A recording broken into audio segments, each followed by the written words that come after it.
lige nu er vi ved at optage den grimmeste, fordi at der skal vi spille næste uge. Vi skal spille torsdag, det bliver rigtig godt. Vi er faktisk det første regulære band, der skal spille. Vi åbner den lille scene, Bonsai-scenen, efter at der har været sådan et Danmarks Grimmeste Festival åbningsarrangement hen på den store scene. Med Danmarks grimmeste band, Robudo.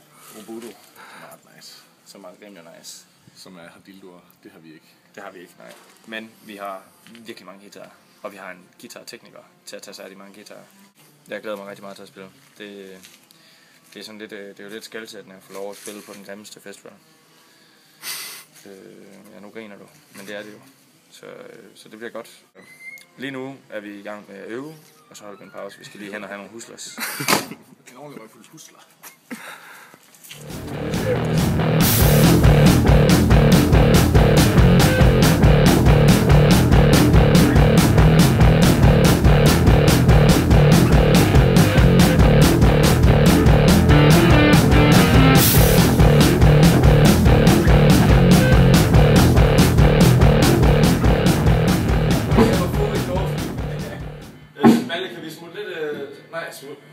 Kan vi komme lidt mere delay på rumklang? Nej, lidt mere, kan vi putte lidt mere delay på rumklang? Kan vi putte noget rumklang på vokalen? Lidt mere, sådan at det bliver sådan lidt mere spooky.